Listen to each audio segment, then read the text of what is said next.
Meenakshi Academy of Higher Education and Research. Admissions open. Apply online.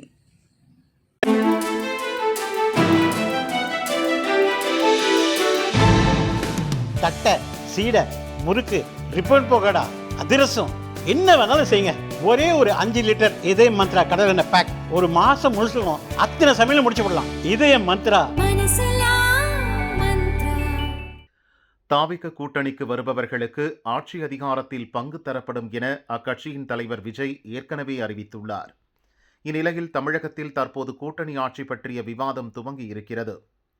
சமீபத்தில் மதுரை வந்த மத்திய உள்துறை அமைச்சர் அமித்ஷா தமிழகத்தில் அதிமுக பாரதிய ஜனதா கூட்டணி ஆட்சி அமைக்கப்படும் என கூறி சென்றார்.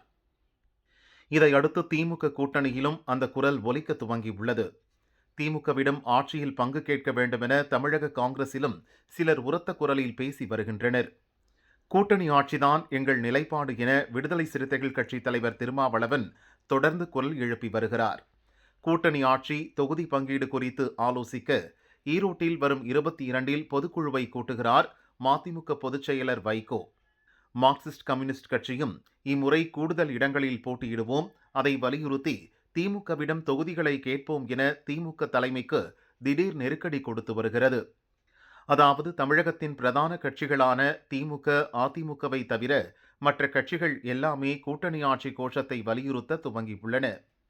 இந்நிலையில் தாவேகாவின் தேர்தல் பிரிவில் இருக்கும் மாநில நிர்வாகி ஒருவர் மும்பையில் தமிழக காங்கிரஸ் மேலிட பொறுப்பாளர் கிரிஷ் சோடங்கரை சந்தித்து பேசியுள்ளார். துணை முதல்வர் பதவியை காங்கிரசுக்கு தருவது குறித்தும் அமைச்சரவையில் பங்கு குறித்தும் பேச்சு நடத்தப்பட்டதாக தெரிகிறது. பீகார் தேர்தல் முடிந்த பின் ராகுலிடம் பேசி முடிவு சொல்வதாக சோடங்கர் தரப்பில் பதில் சொல்லப்பட்டுள்ளது. அதைத் தொடர்ந்து மதிமுக, விடுதலை சிறுத்தைகள், மார்க்சிஸ்ட் கம்யூனிஸ்ட் கட்சிகளிடமும் விஜய் ஆதரவு திரைப்பட தயாரிப்பாளர் ஒருவர் பேச்சு நடத்தியுள்ளார்.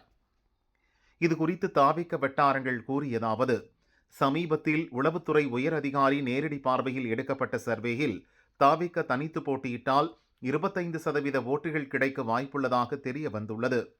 இத்தகவலை மையமாக வைத்து காங்கிரஸ், மார்க்சிஸ்ட் கம்யூனிஸ்ட், மதிமுக, விடுதலை சிறுத்தைகள் கட்சிகளுடன் பேச்சு நடத்தப்பட்டு வருகிறது.